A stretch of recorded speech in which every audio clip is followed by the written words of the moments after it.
Hola, muy bienvenidos a este tiempo que estamos teniendo examinando los principios del reino. Hoy quiero ver contigo en Lucas 10, 25 al 37, una parábola que Jesús nos dio en la que dice, un hombre descendía de Jerusalén a Jericó, descendía. Y cayó en manos de ladrones, los cuales le despojaron e hiriéndole se fueron dejándole medio muerto. Aconteció que descendió un sacerdote por aquel camino y viéndole pasó de largo. Asimismo descendía un levita, llegando cerca de aquel lugar, viéndole pasó de largo. Pero un samaritano que iba de camino vino cerca de él y viéndole fue movido a misericordia y acercándose le vendó sus heridas, echándole aceite y vino y poniéndole en su cabalgadura lo llevó al mesón y cuidó de él. Otro día al partir sacó 2 denarios y los dio al mesonero y le dijo: cuídamelo y todo lo que gaste de más, yo te lo pagaré cuando regrese. Esta parábola en la que hoy vamos a centrarnos es una parábola en la que vemos que Jesús está enseñándole a sus discípulos y fíjate que en ese sentido, ¿no? Esta figura que Jesús pone hace un resumen tremendo del propio propósito de Dios. Esta parábola, que parece una más, no es una más, resume el propósito eterno de Dios.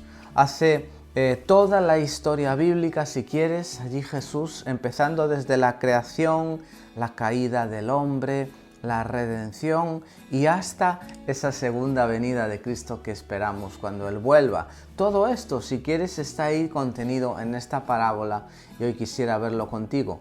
Jesús, utilizando muchas veces la Biblia, esa simbología, tipología bíblica, nos brinda aquí una enseñanza, ¿no? Las Escrituras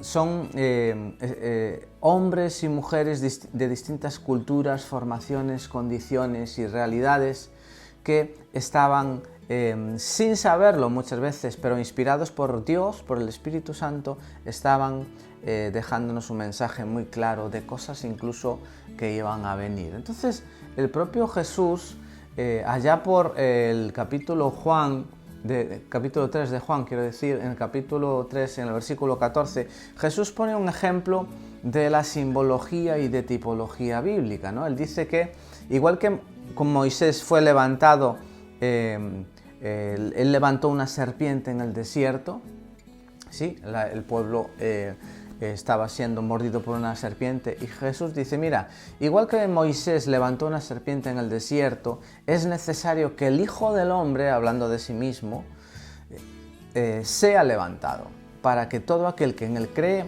no se pierda, sino que tenga vida eterna. Jesús está hablando de un relato de Números 21, donde el pueblo estaba siendo, como decía, mordido por una serpiente y Dios le dice: haz una serpiente de bronce y levántala en un lugar muy claro en el campamento, y cualquiera que fuera mordido, dice en el capítulo 21 de Números, del 7 al 9, cualquiera que fuera mordido y mirare a ella, vivirá. Y así fue, ¿no? Y entonces la Biblia en ese capítulo está hablando de la muerte que hay en medio del pueblo, y Moisés busca una solución en Dios, ¿no? Moisés busca una solución en Dios y Dios le da esta solución, ¿no? Entonces, no hace falta decir que aquel que no mirara la serpiente y era mordido, moría, ¿verdad? No hace falta decirlo. Jesús, de alguna forma, el propio Dios estaba dirigiendo ya a Moisés desde aquella a predicar el Evangelio de Jesús a través de estos símbolos y tipos bíblicos, ¿no? Había una maldición asolando al pueblo y Dios provee una solución. No es el hombre el que provee una solución, ¿no? Sino que Dios provee de la solución. Las religiones que tú ves por ahí alrededor son el hombre proveyendo una solución, pero no, Jesucristo es la solución provista por Dios, ¿no? Y Dios le dice yo voy a levantar, fíjate, una figura de la mismísima maldición que está asolando al pueblo, esa serpiente. La maldición, la tragedia que estaba asolando a aquel pueblo era una serpiente y Dios dice, yo voy a levantar una figura misma de esa bendición. Y fíjate que ahí Dios está hablando de un principio bíblico que es el de la identificación. Ahora, fíjate que no solamente era una serpiente, sino dice una serpiente de bronce. El bronce, la Biblia está llena de figuras. Por ejemplo, el vino habla de la nueva vida, del gozo, de la transformación, el aceite, pues de la obra del Espíritu Santo. Y una de las figuras que aparece en la Biblia es el bronce y que siempre tiene un significado de juicio, ¿no? Entonces Dios estaba en esa, diciendo, mira, esa maldición va a ser juzgada y será juzgada cuando sea levantada de ese modo, ¿no? Entonces, todo aquel, dice Dios, que mire recibirá liberación de esa maldición, porque yo juzgué esa maldición en esa serpiente de bronce que fue levantada en aquel madero. Aquella serpiente de bronce era un juicio acerca de esta situación, ¿no? Entonces, el propio Jesús cuando dice, igual que Moisés levantó la serpiente, yo seré levantado para que todo aquel que cree en mí no tenga vida eterna, Jesús está hablando simplemente de que hay una maldición que está asolando a la humanidad, que es el pecado. Dios y nadie más que Dios, número 2, provee la solución, ¿sí? Y Dios dice, yo voy a levantar una figura misma de la maldición que asolaba al pueblo. Yo, Jesús, seré levantado a semejanza de aquella serpiente, porque yo seré hecho pecado en vuestro lugar. Y Jesús dice, yo me voy a levantar para que vosotros seáis libertados. La Biblia dice, maldito aquel que sea colgado de un madero. Jesús estaba diciendo, de acuerdo a esa tipología del bronce, Dios va a juzgar en mí los pecados de todo aquel que cree. De todo aquel que cree. Así como quien miraba a la serpiente que Moisés levantó era curado, Jesús está diciendo que quien reconozca la obra en la cruz, ¿no? Y lo que Él estaba haciendo allí por mí y por ti, será no solamente declarado inocente, sino que tendrá el antídoto para el problema del pecado. Entonces, evidentemente, quien rehúse mirar por la fe esa obra de la cruz, pagando nuestros pecados, no tiene cómo experimentar salvación. No tiene. Hay, como decía, inventos, religiones que se inventan los hombres para tratar de solucionar el problema, pero el único que lo puede solucionar de una forma efectiva es Dios, ¿no? Así que el Evangelio viene siendo predicado y la Biblia viene siendo anunciada de muchas formas, el propio mensaje de salvación. A veces lo vamos a ver. Entonces, en esta parábola dice ahí, y tiene que ver con esto todo, ¿no? Porque dice que descendía un hombre. Está hablando en el versículo 30 de que hay un hombre, artículo indefinido, ¿no? Un hombre, ¿no? No está hablando de nadie en específico. Descendía de Jerusalén hacia Jericó. Entonces, descender significa geográficamente Jerusalén era una ciudad más alta y Jericó una ciudad más baja, ¿no? Jerusalén tiene un significado muy claro en la Biblia, es un lugar de bendiciones, es la ciudad del gran rey, hay toda una serie de promesas sobre su futuro, siempre un lugar de bendición. Pero Jericó, por otro lado, en la Biblia siempre es un lugar de maldición, ¿no? Es interesante, no solamente hay una sentencia sobre esa ciudad en Josué 6, 18, sino que vemos que la propia Biblia nos cuenta que cuando fue conquistada esta ciudad se pronuncia una palabra de juicio en la propia Jericó, diciendo maldito el hombre que reedificare Jericó, ¿no? Y esta palabra, pues, como digo, representa esa maldición que hay sobre Jericó. Entonces, cuando Jesús dice descendía un hombre, está hablando de una trayectoria de declive, ¿no? O sea, Esa es la descripción, si quieres, de la caída del hombre. El hombre creado y establecido por Dios para permanecer en un lugar de bendición, ¿qué hace? Desgraciadamente elige el pecado y eso lo lleva a un descenso, a un lugar de declive espiritual, a un lugar de maldición espiritual. Y en ese proceso dice la Biblia que ese hombre es asaltado, ese hombre es robado, ese hombre es atacado, ¿no? Y eso es lo mismo que ocurrió con la humanidad, si te fijas, ¿no? A partir del momento en que el hombre elige el pecado, fue toda su realidad. El hombre pierde su posición, el hombre pierde sus privilegios con relación a Dios, pero no solamente el texto se queda ahí, sino que dice que él no solamente fue asaltado, sino que dice que fue dejado medio muerto. Es el único lugar en la Biblia en la que aparece esa expresión, ¿no? Medio muerto quiere decir que no murió, en el sentido de que se acabara la esperanza, sino que no tenía condición de levantarse por sí mismo. Él no tenía la condición de socorrerse por sí mismo, ¿no? Como decía, alrededor de nosotros hay muchos intentos de socorrernos a nosotros mismos. Pero tal vez podríamos decir que casi nadie, en ese estado de coma, ¿no?, en el que está, hay una incapacidad total de reacción, ¿no? El hombre está en esa incapacidad. Y esa es la historia, de hecho, de cómo el propio enemigo tocaron al hombre, lo hirieron, le robaron todo aquello que era el plan de Dios, el propósito de Dios, cuando el hombre eligió el pecado. Cuando el hombre elige vivir su vida fuera de Dios, lejos de Dios o independiente de Dios, ¿no? Ese hombre ahora no tiene capacidad de ayudarse a sí mismo. Nadie más puede ayudarlo. Y dice en el versículo 31, ¿no?, que nadie puede ayudarlo. Dice que en el versículo 31 un sacerdote pasó de largo, ¿no?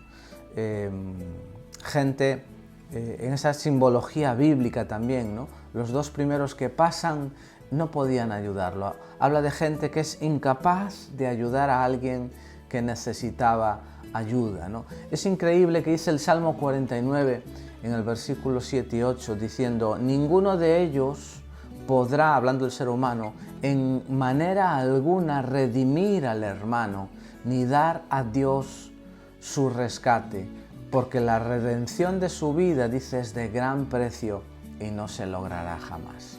Salmo 49, 7 y 8. Está diciendo que nadie podría jamás alcanzar el rescate por la vida de su hermano, porque es carísima, ¿no? Ese hombre pasa a estar no solamente incapacitado, incapaz de socorrerse, incapaz de resolver su problema, sino que tampoco puede recibir la ayuda de otros que pasan. Está incapacitado de socorrerse a sí mismo, pero también incapacitado de ser socorrido por otros, ¿no? ¿Por qué los dos primeros pasaron y no le ayudaron? Bueno, la Biblia dice que tanto el sacerdote como el levita descendían por el mismo camino. En otras palabras, estaban en la misma condición. Muchas veces vemos alrededor de nosotros religiones con personas que están en la misma condición que nosotros y que no pueden hacer lo que hace Dios, ¿no? En ese sentido, aquel hombre caído figura de alguna manera la humanidad caída, que necesita ayuda, no se puede ayudar ni puede ayudarse de los que están alrededor, ¿no? Y bendito sea Dios que este hombre caído, que de alguna manera figura la humanidad necesitando ayuda, hay un samaritano que dice el texto, ¿no?, viene a socorrerlo. Entonces la pregunta es: ¿quién es ese samaritano? ¿Quién es ese que interviene en la historia de un hombre incapaz de socorrerse a sí mismo y que tampoco puede ser socorrido por los demás? ¿Quién es ese que viene y por otro camino, dice, ¿no? En la historia vemos que evidentemente es Jesús, ¿no? Cuando Jesús usa la figura de un samaritano para hablar de sí, es porque Él es el que ofrece la ayuda, ¿no?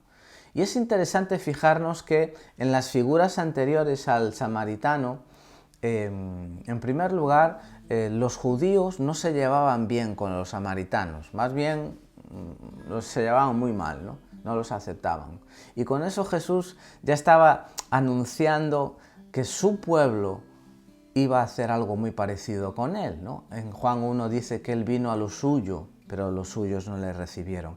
Él estaba diciendo, yo no seré recibido por vosotros ni aceptado por vosotros. Jesús podía haber puesto de ejemplo de sí mismo otra figura, pero usa precisamente la del samaritano, ¿no? El samaritano era alguien que cuando la nación de Israel en la época del reino dividido es llevada al cautiverio, es dominada por Asiria, ¿no? Entonces Asiria asuma el control de Samaria, que era la capital del reino del norte, y los asirios allí tuvieron esa estrategia que hacían cuando dominaban a los pueblos, que era la repoblación.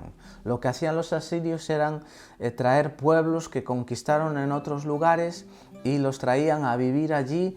Por otro lado, quitaban la gente de allí y las llevaban para otros lugares, repoblación. Y así iban mezclando las culturas para debilitar la identidad de cada pueblo, para que con esa mezcla el control y el dominio estuvieran asegurados, ¿no? Entonces los judíos a lo largo de la historia rechazan al samaritano porque el samaritano es una mezcla de los judíos con otras culturas que no son los judíos y ellos eran muy celosos de su identidad, ¿no? Fue así como Dios le enseñó también que debían ser. Entonces, ¿quién era el samaritano? Era alguien que tenía mezclado en su propio cuerpo el judío y el no judío, los judíos y los gentiles, que son los no judíos. Y repito, toda esta simbología bíblica en esta parábola, de una forma excepcional del Maestro de Maestros que es Jesús, nos está pasando también a nosotros un mensaje, ¿no? Repito, no es lo que suele pasar en una parábola, que normalmente vas más a la enseñanza principal, pero es increíble cómo Jesús aquí hace como una excepción a la norma y hace con figuras un resumen, con pelos y señales de la historia del hombre. Se nos habla ahí de dos periodos de la humanidad antes de que llegue ese nuevo tiempo que marca la intervención de ese hombre que viene a socorrer, ¿no? Es un tiempo porque el samaritano socorre a ese hombre, ese samaritano que es Jesús, el buen samaritano, y dice, lo lleva a un mesón, lo lleva, si quieres, a una hospedería, a un hostal, ¿no? Y no solo eso, no solamente lo socorre, no solamente lo lleva a un mesón, sino que además le encarga sus cuidados al mesonero, al hospedero, al hostalero, ¿no? Ese mesonero, hospedero, hostalero, es el que va a continuar el trabajo del samaritano. Qué importante es esto. Es el que va a continuar el trabajo que el samaritano empezó. Es el que va a trabajar para que esa labor que aún no está concluida llegue a su término. Esa figura del samaritano dice, cuida de él hasta que yo vuelva. Entonces, no solamente son figuras allí de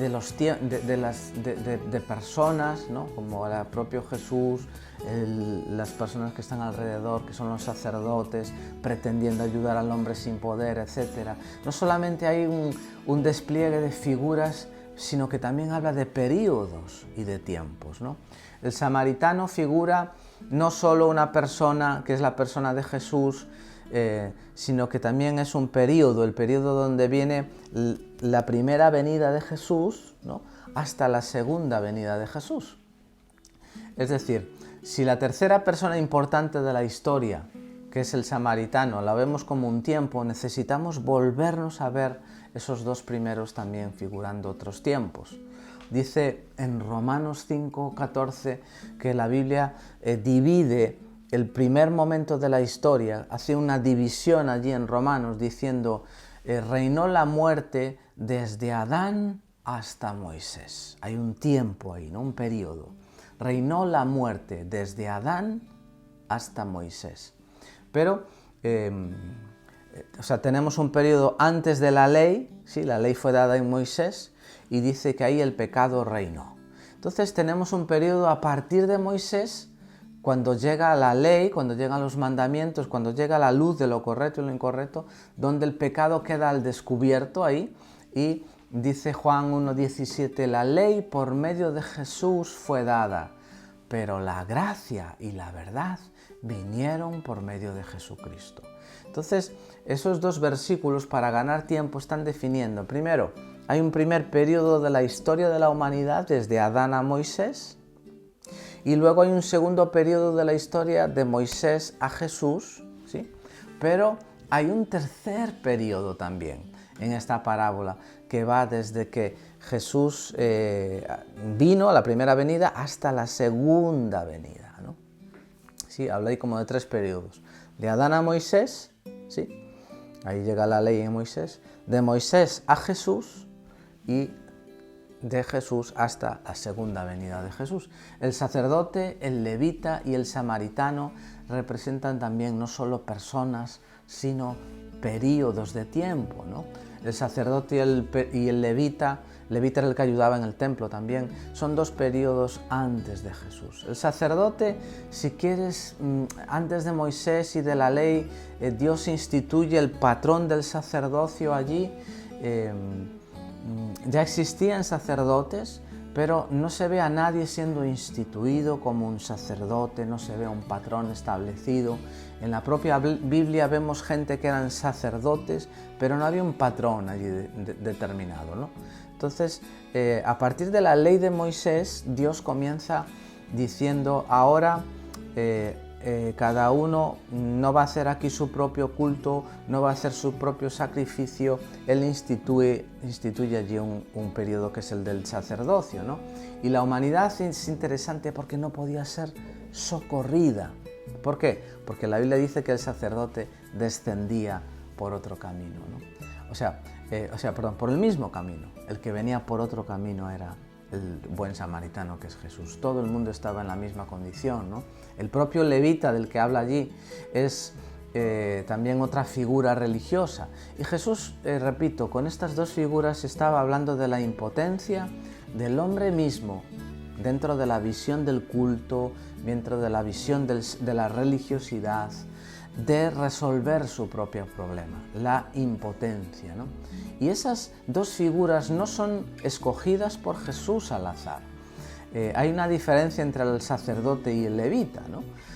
Si entramos ahí, todo sacerdote era levita, pero no todo levita era sacerdote. Igual que todo pontevedrés es gallego, pero no todo gallego es pontevedrés, ¿no?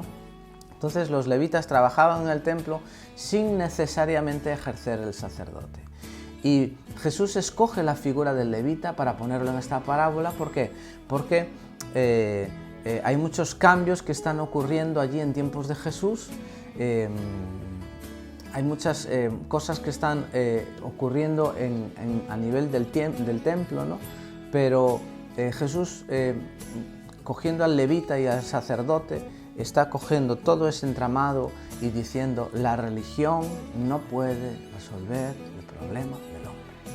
Pero el samaritano, que es el que aparece, que dice en el versículo 33 que seguía su camino, es decir, no dice que descendía por el mismo trayecto. Jesús no desciende por el mismo trayecto de declive que el ser humano, sino que seguía su propio camino, ¿no?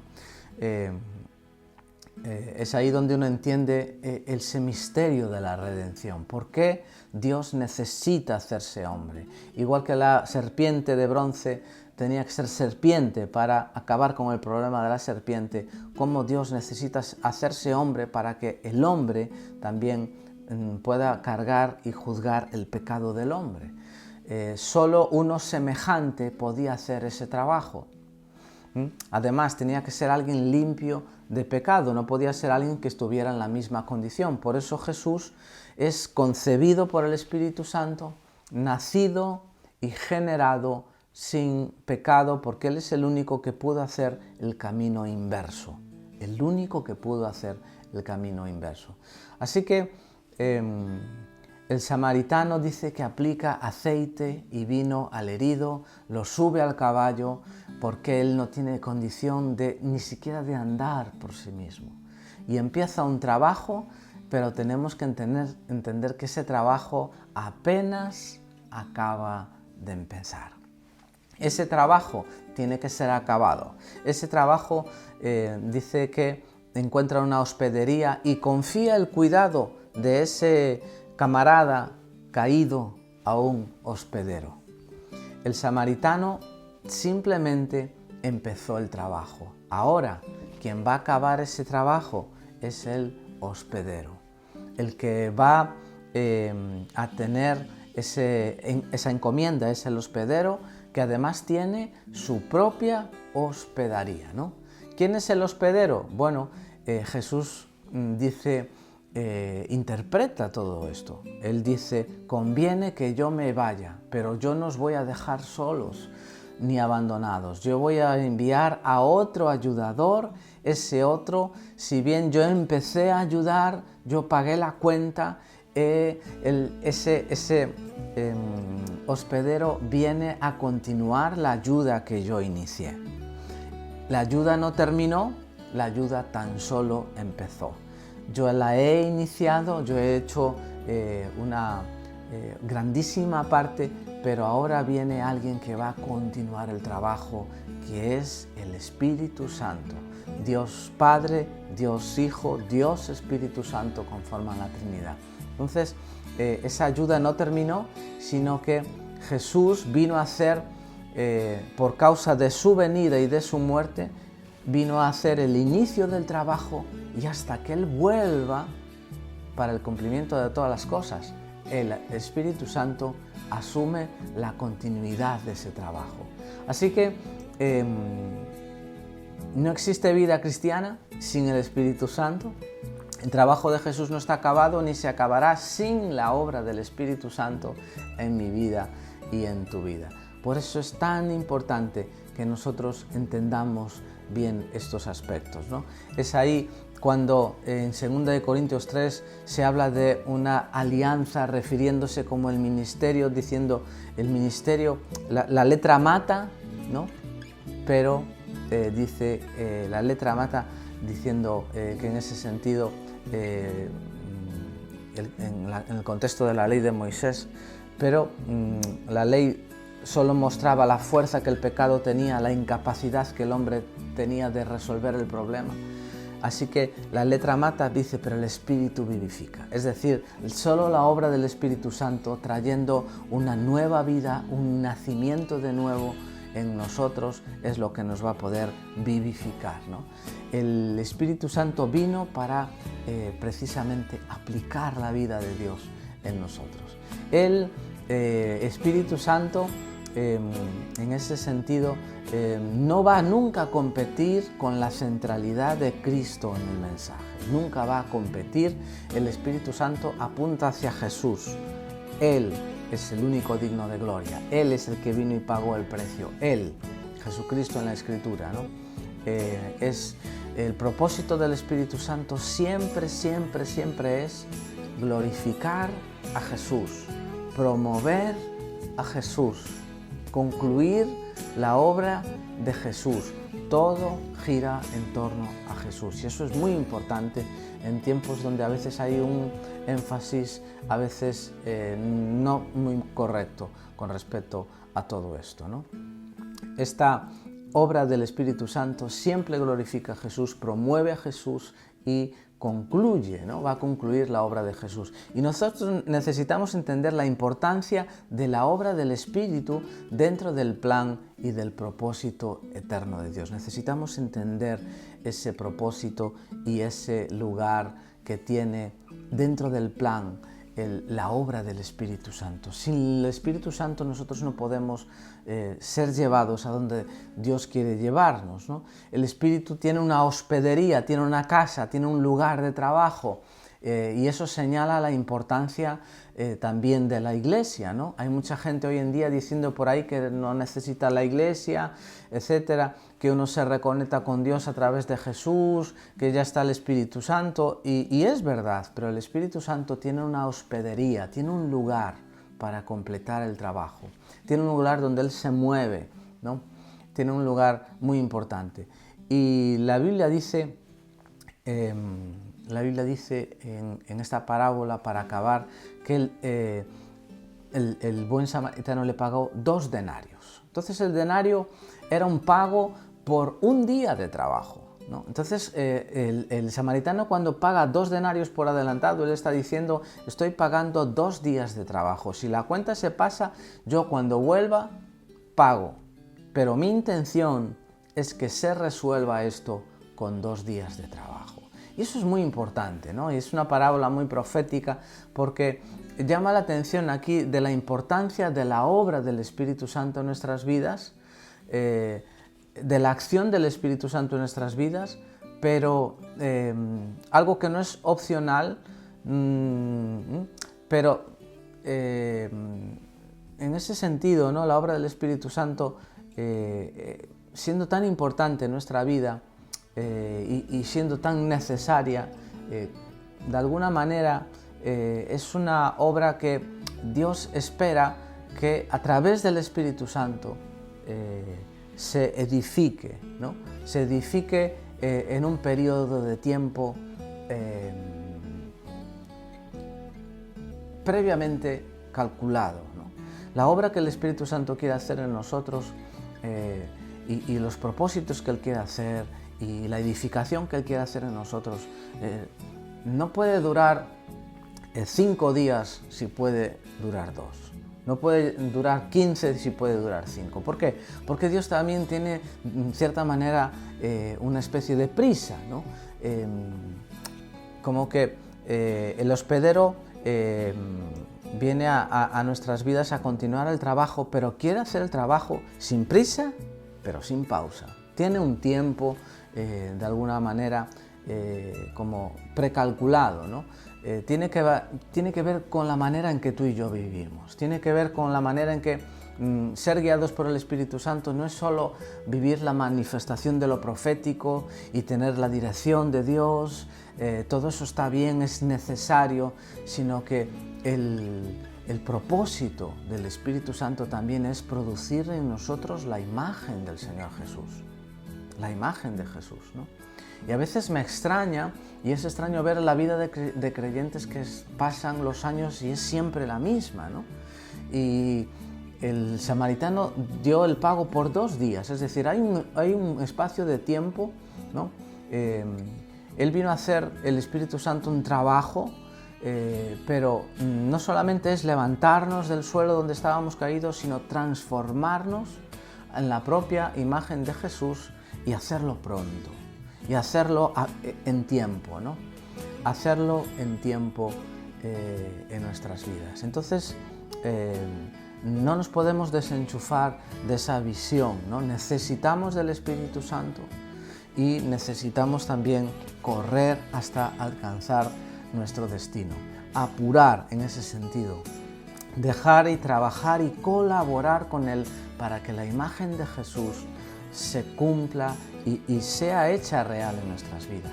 Dejar que en esa hospedería que es la iglesia, que es imprescindible, no es un invento del hombre, el Espíritu Santo también pueda hacer su obra en medio de nosotros, ¿no? Pero hay un tiempo y Dios en ese sentido tiene prisa de que tú y yo reflejemos la imagen de Jesús.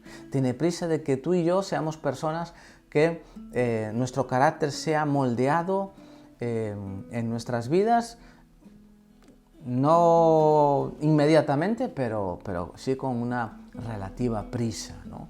Dios tiene prisa en que tú y yo cambiemos, tiene prisa en que tú y yo también seamos transformados, ¿no? No es nuestra prisa, es la prisa de Dios, es diferente, claro que sí, pero que a Dios no le da igual que seamos los mismos, pasen los años con el mismo carácter, con el mismo problema, con la misma falta de perdón, etcétera, etcétera. Él quiere en esos con esos 2 denarios, hay un plazo en el que Dios soñó el cambio en ti y en mí. Dios soñó un cambio en un plazo de tiempo en el que la imagen de Jesús sea hecha real en nuestras vidas, en tu vida y en mi vida. Espero que esto haya sido de bendición para ti. Seguimos en la próxima. Muchas bendiciones.